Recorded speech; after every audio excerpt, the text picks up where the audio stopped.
guys, welcome to the 13th edition of Mara's Hangout, and it's happening live in Port Harcourt. This is the first edition happening in Port Harcourt, and we're super excited to be hosting Mara's Hangout Port Harcourt edition. We promise to make it very fun for everyone who will be attending this event, and we intend to share knowledge, we intend to network, we intend to interact and understand one another. Also, we are going to give you an opportunity to pitch what you do. So guys, join me as I introduce this show to you in Port Harcourt.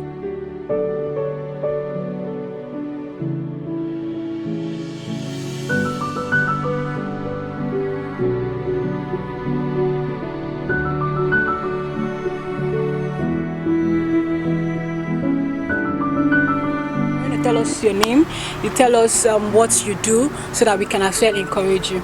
Just tell us about it. At Palmer University, but in my spare time, I like listening to podcasts. I have a podcast. It's called I'm looking forward to getting into finance. I'm an engineering graduate, civil engineering. That's what My name is Kari. I graduated from school civil engineering. So I'm a project engineer currently. I write my spare time. At least we have been asking her to bring Mara's Hangout to Port Harcourt. At least I believe I've been one of the person that has been telling her to bring it to Port Harcourt. So when she said this was coming to Port Harcourt, I knew I had to be here. Hey everyone, my name is Blessing. I'm a student. I go to Redeemer's University. My name is Chidera. I'm actually a student of Abia School. I'm on my 1 year IT. Currently, I'm working with Helpdesk Computers. So if you need any computer accessories, laptop, call me. My name is Innocent, CQ, C for Chinedu. I'm a graphic designer and a printer. Thank you. I just graduated. I do not have a job yet. I'm working. I'm working with my dad at the moment, and he sells car accessories, car tires, batteries, and all that stuff. I'm an artist as well. My name is Oma. I'm a law graduate. Currently serving in Kaduna. I make big bags like this. So please patronize me. Thank you. I make closures, frontals, braided weaves, and I also braid. And the lecturer in this of International University. My name is Pamela. I'm into production of sachet water and rice block.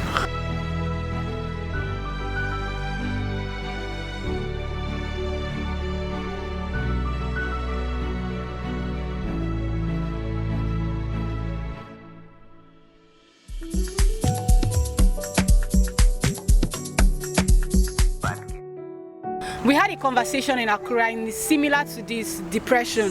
People were able to talk about their stories. They were able to tell us like those things that they couldn't have said before, but during the hangout, they were able to freely express themselves. So I expect us to express ourselves. I'm going to ask a few questions and I want us to be real. Please be real. We're not here to judge anybody. We just want to help ourselves the little way we can. I was upset about something. So I stopped business, I stopped going to my workplace, in fact, my parents will leave me in the house in the spot in the morning. They will come back and still meet me there. Don't talk to me, day or day, let me stay on my own. So, but I didn't know it was depression, but I knew that something was happening in my head that is not usual. So I didn't like how it was. Women are strong. One way or another, they'll find a way to get over it, unless it's the village people that cause that one. But for men, they don't have anybody to talk to, they don't have anybody to lean on because they are supposed to be the strong ones. So it's very easy for them to just die in depression. And teenagers, with the way the trends are going on these days, it's easy for a teenager to be engulfed in all this fake life and everything, and then you not see oppression from your peers. And you now start feeling depressed, and then kids these days are committing suicide because they are depressed, but nobody wants to know why, nobody cares to know why, or even when it happens, because they can hide it. Most of the times you have these no, not necessarily mood swings, like the feeling of under-accomplishment. Say you set a goal for yourself and then you really don't meet up to the target. For instance, academic goal. We experience it in different ways, but when he now goes deep into like his situation, he wrote WAEC for six years. maybe I wrote for Ek once or twice, I couldn't have felt what he felt. Do you know what in the stress of going back to school over and again, writing the same exam, meeting people, maybe people that you started and you left and you're coming back to see them, all of those things. So it's painful. And then losing someone you love can lead to depression. I think you should just go and make them aware as well and find a way to bring them out. You can have activities like going to the parks, talking about situations. You don't even have to ask them directly. You can just bring up topics like that and ask them for insights, and I think that's how you help some people. You can even initiate traveling. I mean, just change your environment. Some people are very good at concealing things like this. They can actually hide it and you would not know. I mean, sometimes when you find out, you'd want to blame yourself, because how could you not know that this person you were so close to was going through something like this? Just like this celebrity, this DJ Twitch that died. I don't know if you guys heard about him.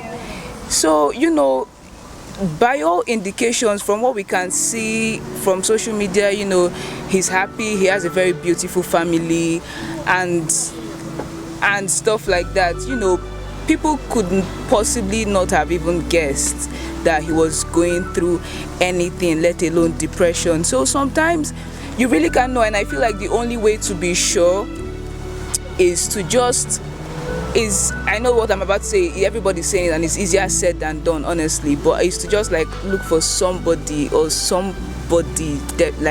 that you can open up to and just tell this person, guy, I need help, man. Like, it's very hard. Sometimes you can't even find those people in your families. I mean, Nigerian families that we have, it's really hard to find, unless you have like a close G in your house or something, but you cannot really go and start meeting your parents and tell them you're depressed.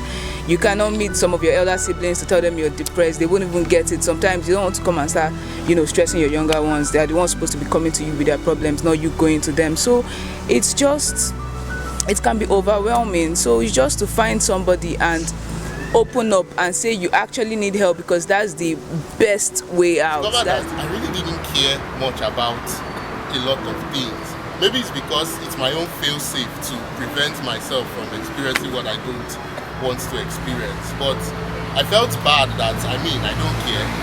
But again, is that bad? It's not bad to not care. Like, most of the times I tend to go through things by myself without anybody being by myself, because whenever it happens, everybody's just like, he's just being him, like you snap out of it, or maybe he's doing something that he doesn't want anybody to know. Understand? So it actually depends on the kind of person that you are. Like Mara said, there are some people that can be cheerful and then they go quiet. There's some people that can be cheerful and then they get more cheerful in depression. Yeah, but then they do that to hide it or to make themselves feel better. So it all depends on the kind of person. So actually, depression is actually a mental illness, and that's what I heard. That when they were teaching us, it's not just anything. It's a mental illness. Some people are being hospitalized for depression, but me, I was not hospitalized. So that my own is just, I don't know. It's just like it said. I think his own was failure. Me too. It was failure too when I was growing up. I think I was not really doing well in school, so it was actually a very big problem for me, because I was having issues because of when I did not do well. My parents will talk this, that. So I was not happy for myself. People try to be real, to express themselves about their situations. We should not use that as an avenue to mock those people, because you don't know what they are going through. So when people say you are a failure, do not accept that you're a failure. You just have to walk and show them that you're not a failure. When people say you are stupid, you're mentally ill, you're useless, people say you're not beautiful, people say you're too fat, you're too slim. If I'm slim, yes, I should do modeling, it fits me. Show the world who you are. Tell them you're beautiful. Post for them. I like pictures. Take pictures and let the world see how beautiful you are. So when people say those very hurtful things to you, turn it into your glory. I think that's my motivation. And Mara, you said something about it being your choice to leave depression. Okay, I agree with you guys. Depression, it's not by choice. I don't even think mood swings is a choice too. You do not make that choice. You can't say, oh, and then you start acting up. I don't think so.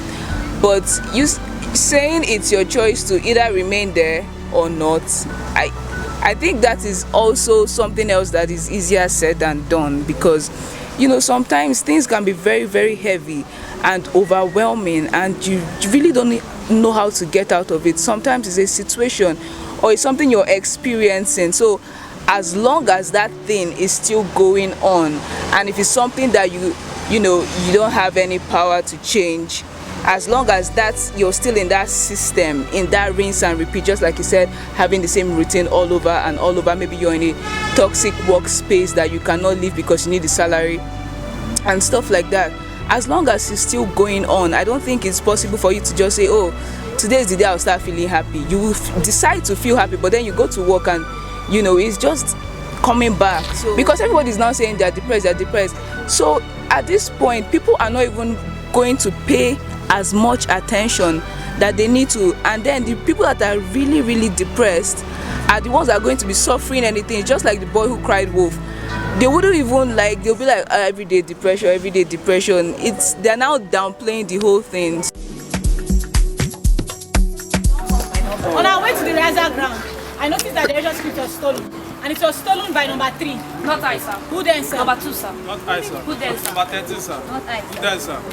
Not I, sir. Who then? Number 13, sir. Not I, sir. Who then, sir? Number 3, sir. Not I, sir. Who then, sir? Number 2, sir. Not I, sir. Who then, sir? You wasted time. On our way. Not I, sir. Who then, sir? Number 2. Not I, sir. Who then, sir? Number 1, sir. Not I, sir. Who then, sir? Number 20, sir. Not I, sir. Who then, sir? Number 4, sir. Not I, sir. Who then, sir? Number 2, sir. Not I, sir. Who then, sir? Number 3, sir. Not I, sir. Who then, sir? Number 4, sir. Not I, sir. Who then, sir? Number 14, sir. 14 is out. 14 is out. On our way to the rehearsal ground, I noticed that the director's script was stolen, and it was stolen by number 18. Who then, sir? Who is number 12? Please step out. Number 12. This is a book. A what? A book. This is a book. A what? A what? A book. A book. This is a book. A what? A what? A what? A book. A book. A book. This is a book. A what? A what? A what? A what? A book. A book. A book. A book. This is a book. This is a book. I'm giving it to you right. A book. This is a book. A what? A what? A book. A book. This is a book. A what? A book. A book. This is a book. A what? A what? A what? A book. A book. A book. A book. A book. Please stop.